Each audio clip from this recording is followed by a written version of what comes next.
Halo Sobat Bintang Mulia Homeschooling, terima kasih Anda sudah mampir di channel kami. Mungkin Anda ada yang subscribe gitu ya, sehingga pada saat kita punya video baru, pembahasan baru, Anda bisa langsung tahu. Atau mungkin Anda mampir ke sini karena ada saran dari algoritma YouTube ya. Terima kasih bagi Anda siapapun yang sudah sampai di channel ini.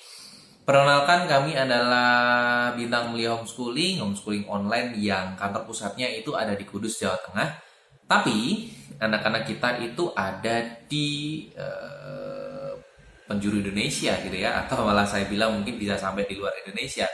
Karena kita menjalankan proses pembelajarannya bisa melalui online, bisa melalui aplikasi daring gitu ya, sehingga tidak mengherankan kalau anak-anak kami itu ada yang dari Nusa Tenggara Timur, ada lagi yang di Sumatera, Papua juga ada ya. Terus kemudian yang di luar negeri itu ada Amerika, ada Filipina, terus kemudian ada Dubai ya. Oh ya, Jepang juga ada. Nggak usah bingung, nggak usah khawatir kenapa bisa seperti itu, karena memang kita mengusung proses pembelajaran yang online. Online ini kita angkat karena memang sejatinya belajar itu harusnya bisa dengan siapapun dan juga bisa dimanapun. Sehingga Anda kalau memang tetap membutuhkan proses pembelajaran, tidak menutup kemungkinan walaupun Anda itu WNI yang ada di luar negeri gitu, tetap bisa join bersama kami. Ya, coba deh cek website kami www.bintangmulia.org untuk mengetahui segala macam proses pendidikan yang kita berikan selama ini. Saya yakin setelah Anda cek nanti pasti akan ada poin-poin yang membuat Anda itu tertarik. Silahkan coba untuk WhatsApp kami untuk ngobrol lebih panjang, ngobrol dengan kami tentang konsep pendidikan yang kita miliki, sehingga nanti Anda punya pemahaman yang menyeluruh. Saya yakin nanti pasti Anda akan nanya kapan pendaftarannya, kan gitu ya. Bintang Mulia Homeschooling ini sudah diketahui keberadaannya gitu ya oleh banyak orang, entah itu melalui informasi dunia maya seperti ini atau mungkin yang mereka datang langsung untuk ke kami konsultasi. Kami itu nggak main-main karena memang kita buat semacam kayak lembaga yang ramah sama anak, ramah sama orang tua, khususnya di urusan pembelajaran, sehingga secara legalitas pun juga kita legal ya. Kita punya akta Kemenkumham, notaris segala macam. Kita juga berhubungan dengan dinas pendidikan, kita legal semuanya kok. Nah, salah satu cerita bahwa kalau kita itu juga berperan aktif dalam urusan kedinasan gitu ya. Siswa kami kemarin itu ikut dalam asesmen kompetensi minimum ya, AKM.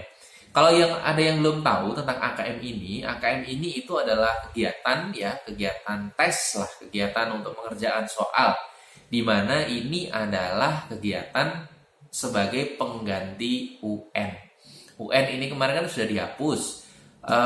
UN pertama, maksudnya pelaksanaan UN itu tidak dilakukan di tahun pertama itu karena ada pandemi.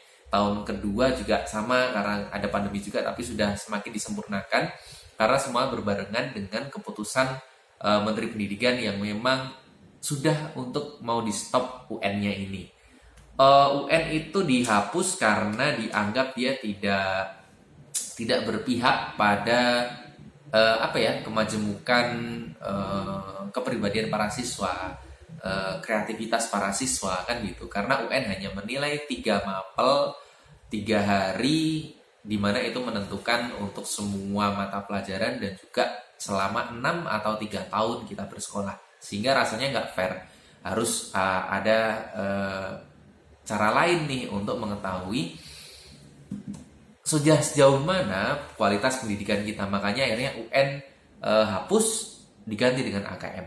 Nah, Bintang Mulia Homeschooling ikut join berperan dalam kegiatan ini karena AKM ini itu juga nanti tidak dilakukan oleh semua siswa dan juga tidak dilakukan oleh siswa yang ada di kelas akhir. Kalau kita ketahui biasanya ujian nasional itu dia dilakukan di kelas jenjang yang paling akhir. Contoh kelas 6 SD, kelas 3 SMP, dan kelas 3 SMA. Itu kalau UN. Tapi kalau AKM ini enggak. Dia diambil kelas 5 SD, kelas 2 SMP, dan juga kelas 2 SMA. Dan uniknya, tadi saya katakan ini tidak dilakukan oleh semua siswa dalam satu kelas, enggak. Tapi hanya dipilih acak secara random oleh kementerian melalui Dapodik ya, atau data pokok pendidikan melalui NISN. Nah, siswa kami itu sudah terdaftar NISN-nya. Otomatis dia atau mereka ini juga sudah bisa dipilih secara acak. Akhirnya kemarin pada saat pelaksanaan AKM yang SMA ya, bulan kemarin ya, ada beberapa siswa kita kepilih, terus kita kemudian melakukan AKM, terus kemudian nanti yang bulan ini itu AKM untuk yang SMP, bulan depannya itu AKM untuk yang SD. Nah, AKM ini itu dia berbeda dengan ujian nasional karena memang satu tidak digunakan untuk penentu kelulusan.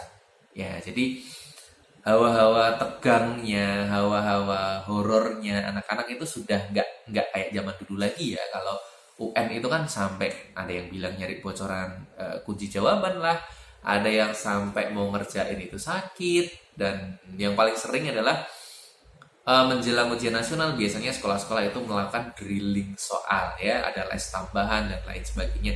Bahkan karena gara-gara ada proses macam ini, ada loh di lingkungan kita itu lembaga bimbingan belajar yang dia meraup keuntungan yang luar biasa dengan memanfaatkan momen ujian nasional ini ya, banyak supaya mereka bisa mengerjakan lah, supaya nanti lolos dengan NEM tertinggi dan lain sebagainya. Itu mereka punya momen untuk memanfaatkan itu. Nah, karena dilihat memang UN ini keberpihakannya itu tidak bagus gitu ya ke siswa dan proses, akhirnya itu harus dihentikan. AKM itu tidak digunakan sebagai bahan kelulusan, sama sekali tidak berpengaruh. Lah, terus kemudian kenapa harus dilakukan AKM? AKM itu nanti hasilnya digunakan untuk menilai seberapa bagus sekolah tersebut melakukan proses pendidikan. Artinya anak-anaknya itu paham nggak setelah diberikan penjelasan, penjabaran, pembelajaran. Dia paham nggak? Kalau paham berarti dia bisa mengerjakan. Terus kemudian beda selanjutnya adalah soal yang dikerjakan itu agak unik. Tidak kemudian langsung terbagi menjadi IPA, IPS, bahasa Indonesia, bahasa Inggris misalkan. Enggak. Tapi mereka itu anak-anak hanya mengerjakan terbagi menjadi 2 sesi. Sesi pertama itu adalah untuk pertanyaan literasi. Sesi kedua itu digunakan untuk pertanyaan numerasi ya, itu. Jadi pertanyaan untuk yang literasi itu dia segala macam bacaan yang tujuannya adalah untuk mengukur seberapa jauh anak-anak ini itu bisa memahami, bisa menyerapi dari semua struktur kalimat dan kata yang dia baca. Terus kemudian dia bisa menceritakan kembali, enggak, tapi versinya adalah pertanyaan gitu ya.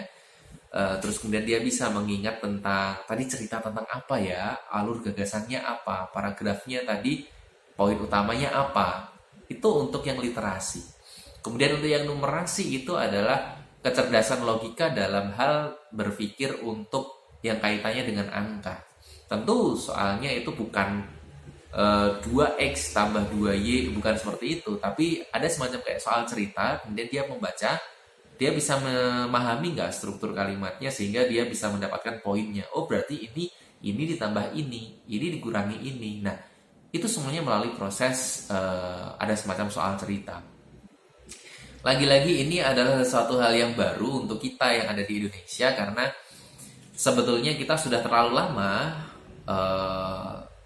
terlenakan dengan model-model soal yang hafalan, soal-soal yang memang itu ABC ya. Padahal seharusnya segala macam yang sifatnya mengingat itu pasti nanti dia akan lebih cepat untuk dilupakan. Tapi beda dengan hal yang sifatnya adalah dipahami, pasti nanti dia akan lebih lama untuk diingat, ya kan? Bukan konsennya mengingat, tapi memahami, lalu kemudian dia ingatnya akan lebih lama. Nah itulah pokoknya ya, AKM terus kemudian UN dihapus, kita semuanya sudah mengikuti sehingga nggak perlu khawatir bidang kuliah itu semuanya legal.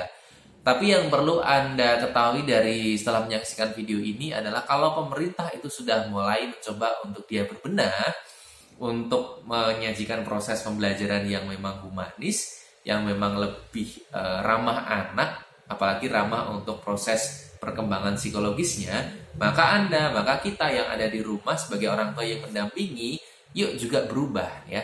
Jangan hanya langsung dipaksa terus, dia harus paham, dia harus hafal, tapi paling enggak perubahan itu nanti bisa memberikan ke arah yang lebih baik. Anak Anda itu berhak untuk tumbuh dewasa dengan bahagia, bukan tumbuh dewasa dengan rasa kecemasan.